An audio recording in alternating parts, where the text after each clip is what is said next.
I believe in the state of Washington there's a location where it rains 12 feet a year. I know there's dark winter days when we think that's our house, but there's really only one spot, and that's the Upper Whole River Valley where we are today. In the 1890s, this whole area was opened for homesteading by the United States government, and the Healsdunk family settled here. John Healsdunk, later called the Iron Man of the Hoe, married another German girl that he met through his family, brought her here, and for 17 years and 4 babies, she never left. The Healsdunk family have incredible legends built around them. They homesteaded here before there were any roads, any trails. John mostly worked for the Forest Service and the government, building trails and carrying supplies. Of course, the classic old story about John Healsdunk is the ranger met him on the trail and said, "John, that's an awfully big cook stove you're carrying."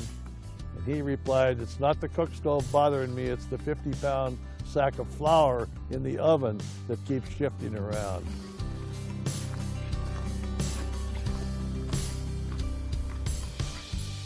I think the story has grown and grown and grown, but nevertheless, this was one tough guy.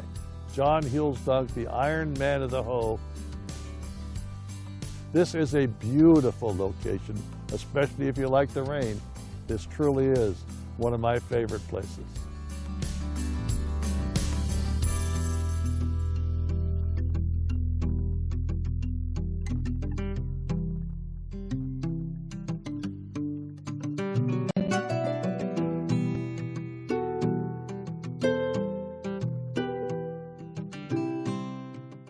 Washingtonians are using short-term rentals to make travel more affordable, providing critical care, protecting our communities. More than half of short-term rentals are booked by Washingtonians. As prices increase, let's keep travel, for us, affordable. The House will be in order. Every year, Washington's legislature meets in Olympia to make decisions that affect you. You voted for them. The Speaker has opened the roll call machine. They're voting on issues that matter. But you can't always be there. That's where we come in. For over 30 years, TVW has brought you live, unfiltered coverage of your state government, 24/7, 365 days a year. Every vote, every bill, every debate. Don't rely on headlines or sound bites. Be your own watchdog. Watch your legislators in action wherever you are. Your voice matters. Your government matters. And TVW, we've got you covered every step of the way. And we're not going anywhere.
that chair full display. Oh. We're out of chairs over Sorry. No, I got one. No, There. we're good. Oh, you do? Well, never mind. Go ahead. Plus, nobody can show up on. So yeah, he's. What are you guys doing? You guys screwed up. You said Your senator was the one that told us to come over. So. you're fine. All right. Second day session. Yeah, you put some Benny Hill music to that. It'll make a nice little.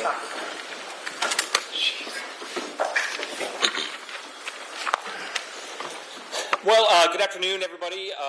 Welcome to day 2 of our 60-day session. I'm House Republican Leader Drew Stokesbury. I've got with me from the House, House Deputy Republican Leader Chris Corey. Also with me is Senator John Braun, the Senate Republican Leader, and I'll let him introduce the other senators. I will just make one or two brief prefatory remarks, which is to say exactly what Senator Wagner alluded to in his Republican response. I guess we will never know which Bob Ferguson we're getting any day of the week. His State of the State speech last year was surprisingly well received by a lot of folks in my caucus, a lot of folks out in my communities. As Senator Wagner pointed out, he had a lot of good lines talking about how the era of big government is over. Fast forward a year later, and he's singing a very different tune. It's the Bob Ferguson of old. I suppose last session it took him about 105 days to fall in line with the Speaker and Majority Leader. I guess this session it's taken him 2 days. But they are marching in lockstep on the idea of a state income tax and lots of other policies that I think will damage Washington. I think it was very telling that with regard to the income tax, only about half of the Democratic members stood up to clap for that. There's one or two other moments when Democrats stood up to clap. Other than that, it was a pretty muted speech and pretty muted reception by folks on both sides of the aisle, I felt like. Happy to talk more about the speech and about some of the other stuff coming up this session, but we'll turn it over right now to Senator John Braun. All right. Well, thank you, Drew. Thanks for being here today. I'll introduce our Deputy Leader, Senator Drew McEwen, and our Whip, Senator Keith Wagner, is joining us. So you've heard me in the last several years talk about our priorities: affordability, public safety, education, and those are all super important as you talk to voters around, certainly around my district and around the state. But the gap between affordability and the others have just grown widely to the point that it's really affordability. That's what is top of mind by a long measure for folks around the state of Washington. And it's good to hear the governor mention affordability in his speech, but I would say he just fails to understand the nature of the problem. This isn't something we're going to fix with more government involvement, more taxes, and more regulation. We need less taxes, less regulation, and less government involvement if we're going to get out of people's way and allow our economy to flourish and let us get ahead of the affordability challenge we have in our state. So I see that we're headed into another 58 and a half days of fight over what it means for state government to clear the path for people to live prosperous lives here in the state of Washington. I think that's going to be centered on how we deal with the operating budget, whether we're able to live within our means, deliver essential services without putting additional tax burden on the people of the state of Washington, whether we're able to respect the will of the people on things like the income tax that has been rejected 10 times, 11 if you want to count the initiative of the legislature that we saw 2 years ago, and allow what we've been blessed to see over the last few decades, which is a prosperous, resilient economy in our state that's frankly suffering as a result of now 8 years of Democratic policies. I will stop right there, and I'm going to go directly to questions from everybody here, so we make sure we get through here. All your interest in a timely manner. All right, we count one. Go ahead. Senator, last year, I think here was when you said, Governor Ferguson, if you want to reform government, which is I think what he said last year, here's your team. Can you tell the story of what happened since then, and do you feel like the governor has done enough outreach to Republicans? He did talk about some bills that he wants to see, that you want sponsored, but has he, I don't know, can you tell the story of that moment of kind of optimism maybe to where you are now? Well, we're definitely not there now. And just use a few examples. He talked about, this grant program for law enforcement, which we did get a bill through, but it was just barely a bipartisan bill. And as cities and counties tried to make it work, they're realizing that it was really a nothing burger, and it's really not doing any of what we'd hoped it would do. We talk about even the change to the CCA to make sure farmers and the maritime industry got credit for the cost of the Climate Commitment Act. That's not really it passed, was signed into law, but the executive's not pushing it forward as intended. And of course, the big one is, how do we live within our means? He said over and over last year, and I repeated it over and over last year, that if he didn't want to be in the same situation when he came into session a year later. Well, here we are, back a year later in exactly the same situation, because he either agreed or got boxed in. I couldn't tell you what's in his mind, but in the end, he signed by a long measure the largest tax increase in our state's history, and thought that would solve a spending problem, and it didn't. All it did is further depress our economy to the point that we have lower revenues than expected at the end of session last year, and a significant deficit as we go into a supplemental year. Frankly, fewer tools to address it without cutting services to the people of the state of Washington. I guess I'll double down on the point. I think it's really useful. The budget Governor Ferguson signed at the end of last session doesn't really match up with the budget priorities he said on the second day of session. Doesn't really even line up with some of the budget priorities he outlined sort of partway through session. Why he made that change, we can only guess. I think another illustrative example is to compare the bills that he talked about in his speech last year versus the ones this year. There was 3 or 4 Republican bills he brought up last year, which were, Republicans have been running for years and running into absolute brick walls trying to pass. Republicans were completely unable to get hearings for bills to hire more police officers, unable to get hearings for bills to fix the CCA for farmers, and suddenly Bob Ferguson comes and starts to talk about them. You fast forward, and Senator Braun's right, the versions that we finally got through the Democrat legislature, I think, weren't nearly the fixes as we would like, but at least something happened. You fast forward to this year, the bills he talked about, they're good ideas, but they're bills that we're probably going to pass whether the governor talked about them or not. They already have bipartisan co-sponsors. They're probably going to pass unanimously or nearly unanimously. That's not to detract from why we should do them, but that's a big pivot from him right there, to go from talking about bills that his Democrat co-partisans in the legislature refused to give hearings on to now talking about bills that will probably pass whether he weighs in or not. He certainly, when he took office last year, it looked like he wanted to be a Democrat, Dan Evans, that Washingtonians will remember for generations. And now he looks like a governor desperate to shore up his base before he's primaried in 2028. One moment, a couple Republicans walked out on, and the Democrats stood up and cheered the loudest at was when the governor talked about ICE agents and repudiated what's going on there with people. They're wearing masks, not driving in unidentified vehicles, snatching people out, smashing windows. Recognize you're not driving the ship here, but do any of you, your caucus, have any concerns about what's going on there, especially if it arrives more directly in Washington State? Well, I just comment that this administration has been very two-sided on this issue. They don't want to. They say on one hand we're not going to recognize or honor federal law, and then criticize sheriffs in Eastern Washington who choose to take a stance that is aligned with federal law. So which way do you want to have it, Governor? You can't have it both ways and say we're not going to enforce federal law or allow for federal law to be enforced, and then criticize actual law enforcement officers who are doing it. Are there issues, and I understand people's frustrations and angers with what's going on the immigration front. It's a broken system. We're not going to fix it at the state legislature. It's a federal issue that needs to be resolved.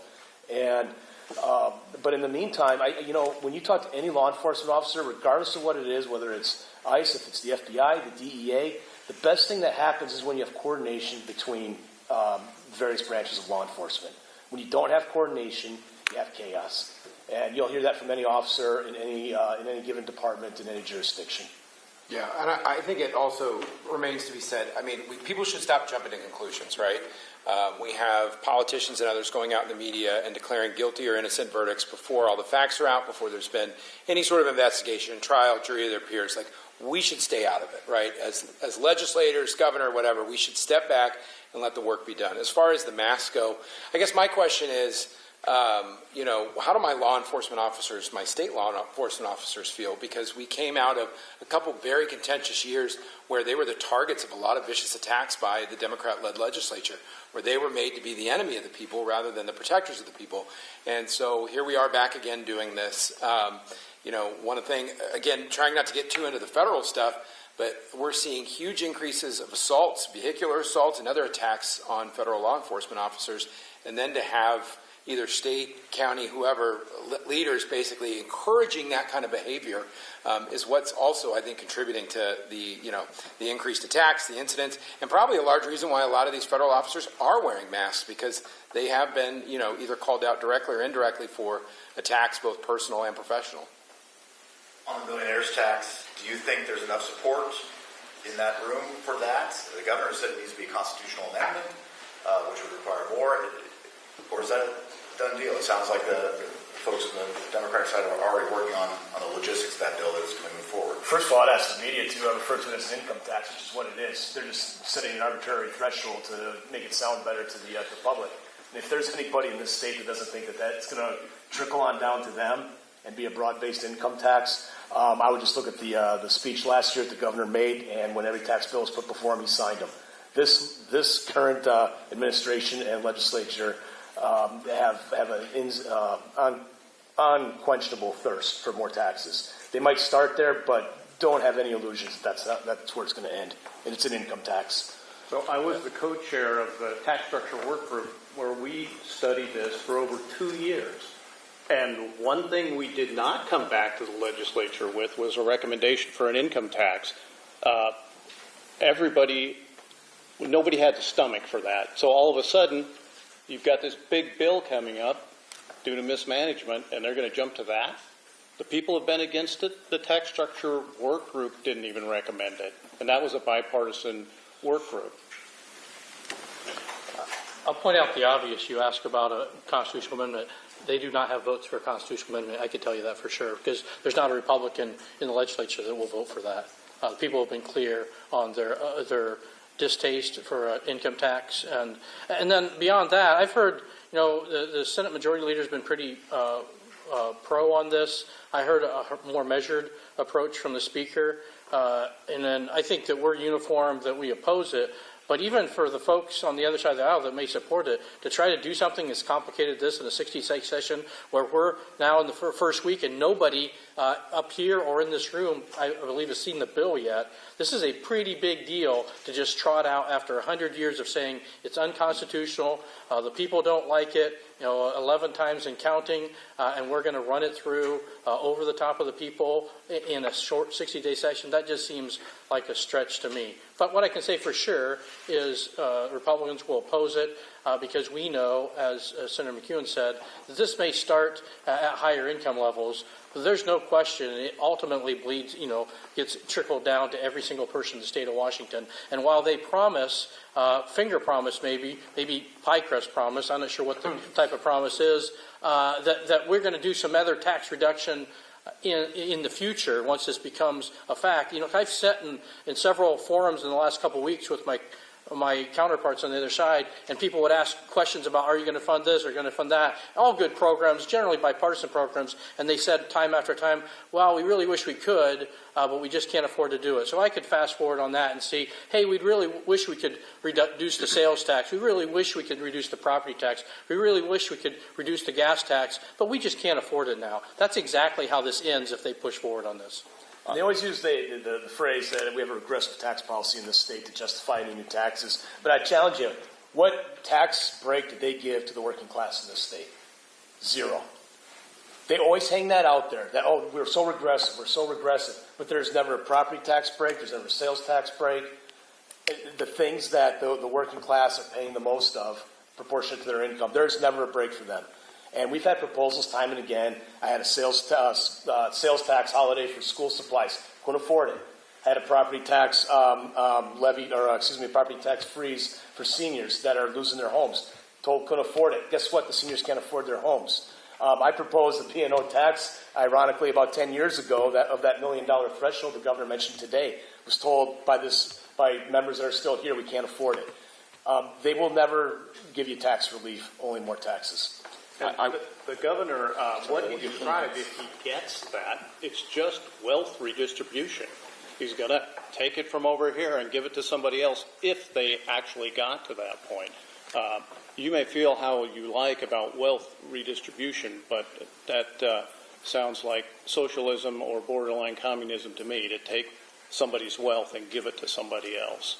I will echo what Senator Braun said about the Republican caucus. House Republicans are united against an income tax on anyone because we know that eventually an income tax on anyone will turn into an income tax on everyone. We've seen this happen time and time again from Democrat-controlled legislature. The document recording fee was initially $5. It's now $300. It's been raised numerous times. The capital gains tax has only been in existence a few years and already has a new surcharge on top of the initial tax that was passed. The death tax went from being a new idea to Washington now has the highest death tax of any state in the country. Time and time again, you see this. It's not just with tax things. We saw it 6 months ago. There was a CNN article that said Democrats were considering mid-cycle redistricting in other blue states to sort of get back at Texas and some of the national things. Joe Fitzgibbon said that mid-cycle redistricting is not on the table for us. 6 months later, he's the prime sponsor of a bill to put mid-cycle redistricting right back on the table. Jamie Peterson brought to the floor an initiative to the legislature 2 years ago that prohibited an income tax. 2 years later, he's now one of the most vocal proponents of an income tax and said that 2 years ago he was only making a pie crust promise. So I have no idea why the public would ever trust Democrats. Even Democrats admit they can't be trusted. Larry Springer said at a Bellevue Chamber Forum last week that the public should not trust Democrats, that this tax will only ever apply to millionaires. So I think that the record is very clear that a tax on millionaires today will be a tax on you and me and my constituents tomorrow. Chris? Yeah, I mean, the only thing I would add to that, Representative Stokesbury nailed it, is that the only real tax relief that's been anywhere introduced in the last, 9 years that I've been here, was the Working Families Tax Credit, and it was only because the Republicans continually pushed to fund it. And we were very clear from the beginning, this is not how we would do tax relief, but it was the only option in law. Democrats passed it and then never funded it. And it wasn't until Representative Stokesbury and others stood up and said, we need to do this now. There's got to be better ways to get money back in people's pockets, and the ideal way is to not take it from the beginning.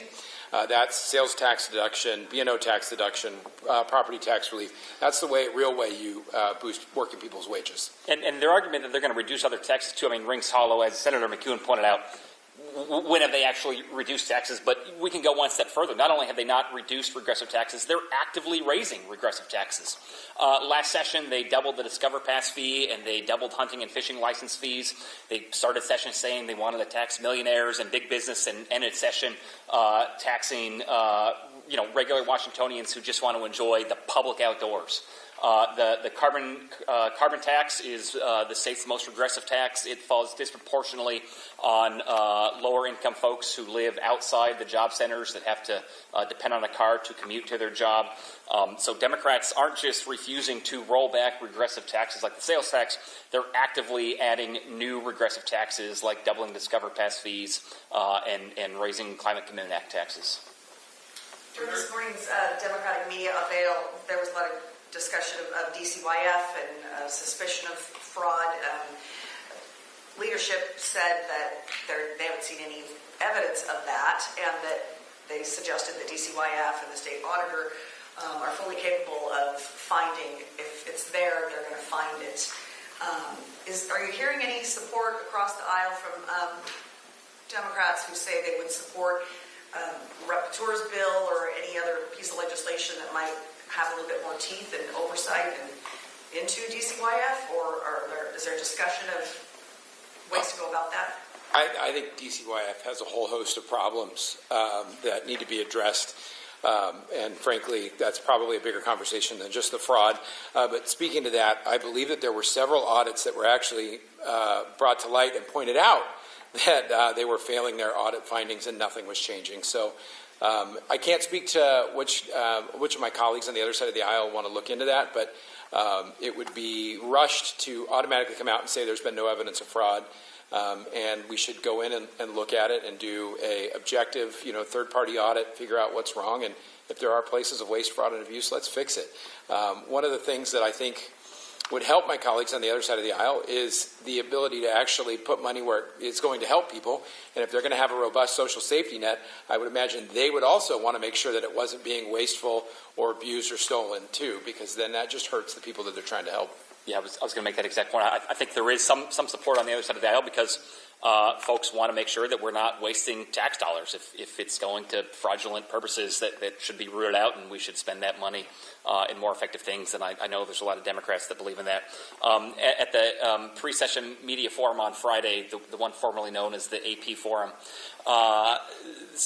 Speaker Jenkins got sort of upset that me and Senator Braun sort of said we should, among other things, investigate this and figure it out, and she made some comment that it was offensive to the honest child care providers to suggest that fraud might exist, which I think was a very surprising reaction. I'm an attorney.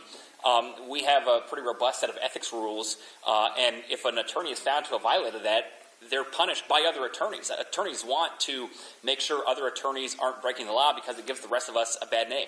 Same thing happens with police officers. You talk to any cop, what should we do about a dirty cop, a corrupt cop? They want that guy thrown off the force.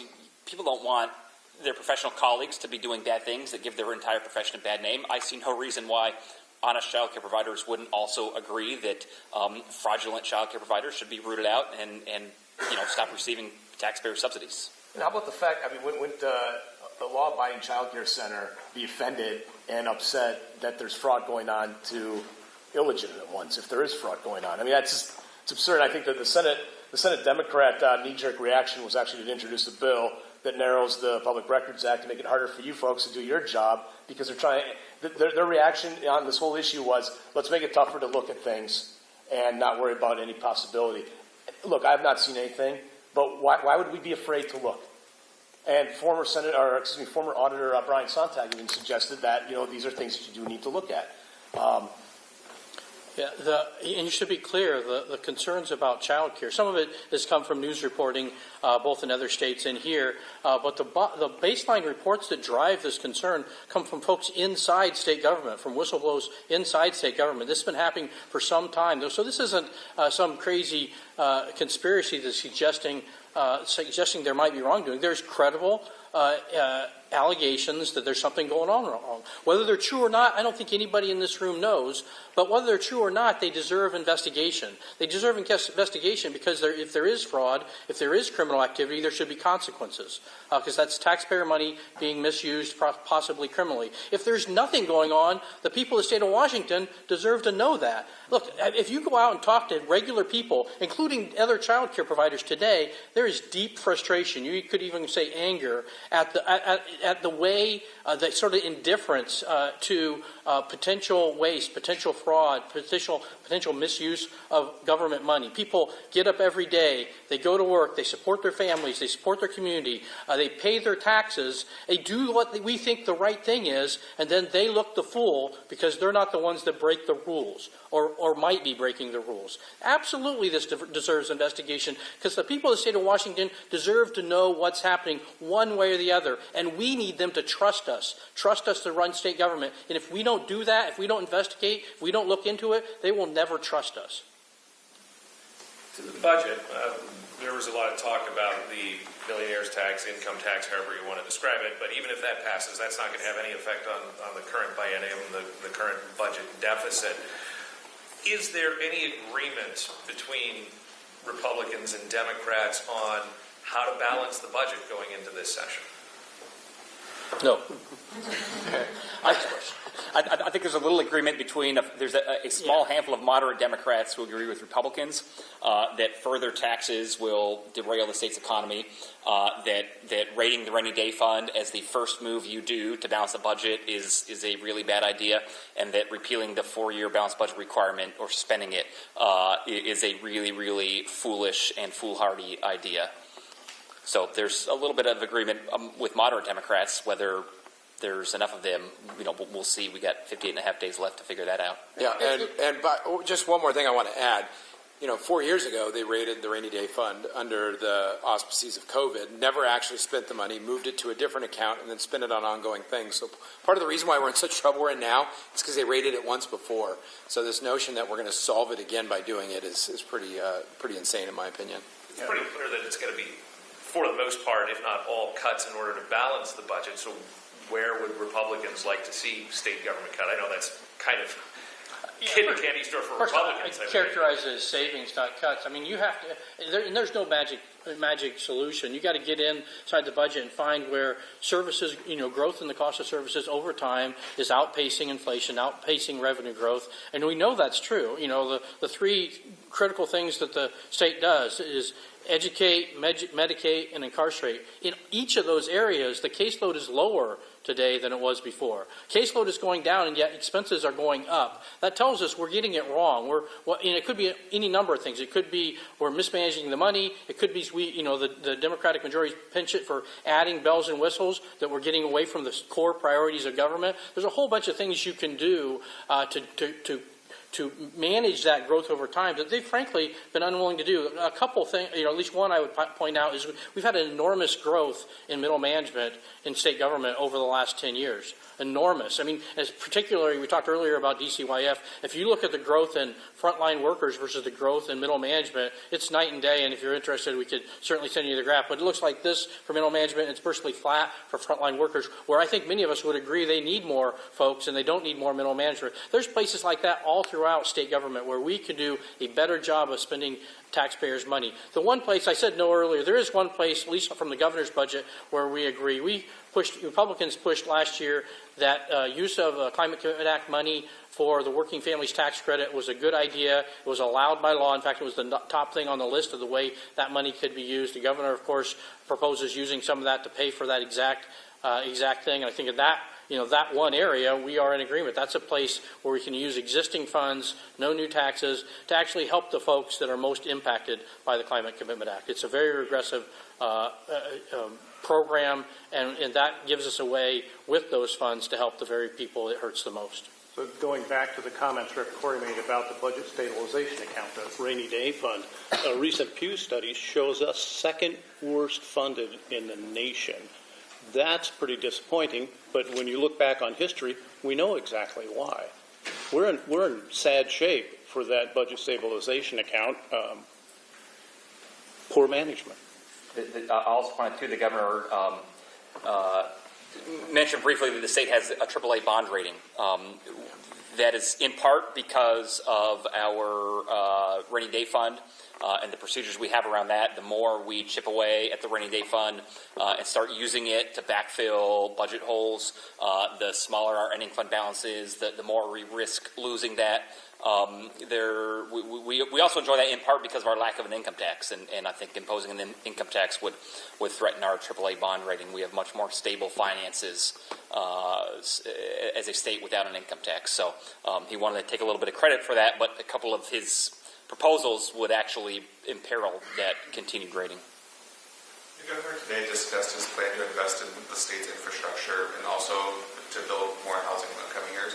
Are those areas that you can think that you can find commonality or support in your conversations?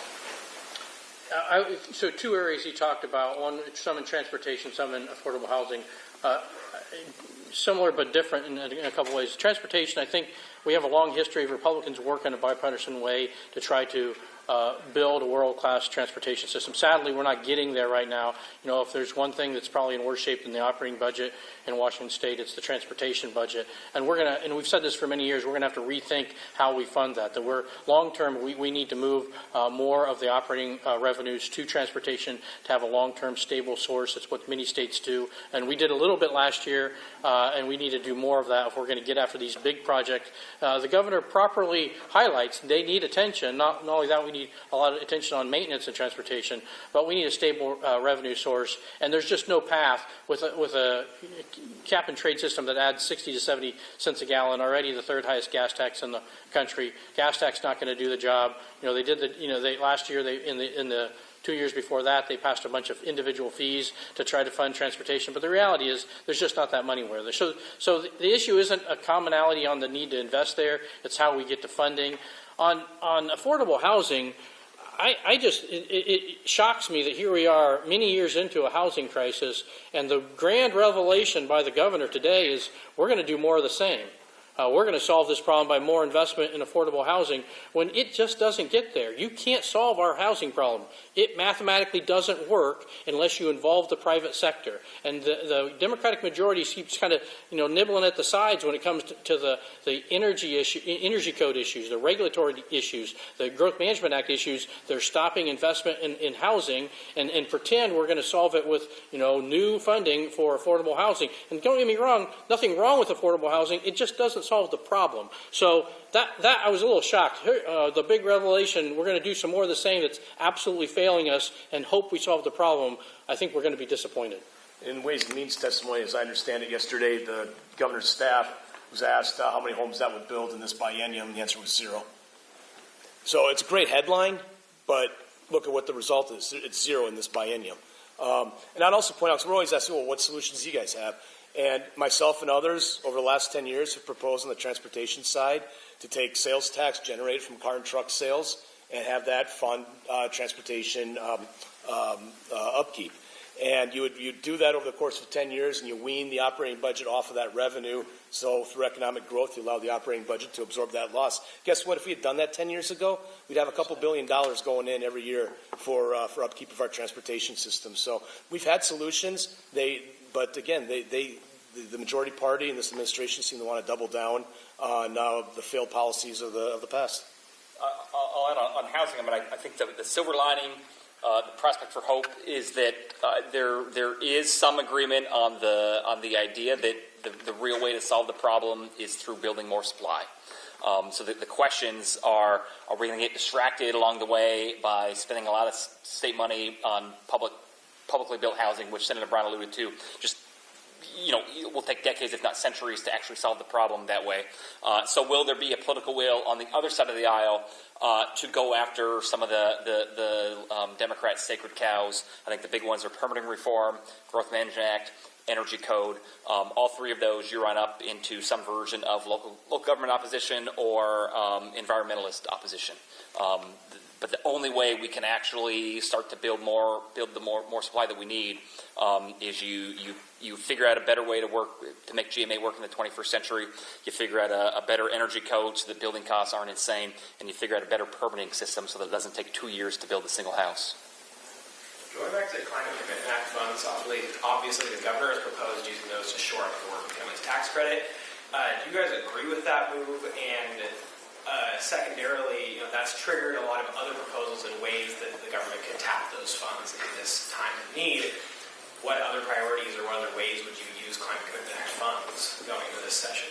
So, I said earlier, I agree with that. That was a Republican idea from last year. We think it's a viable way to use that money. And I want to be clear, we're raising considerable money, or almost $2 billion a year in Climate Commitment Act revenue. If you look at the way that's being spent right now, there's a small portion that's going to transportation, but most of it's being spent on special interest, nominally to reduce carbon. But when you look at the numbers out of OFM and ecology and commerce, they're all tracking them different ways.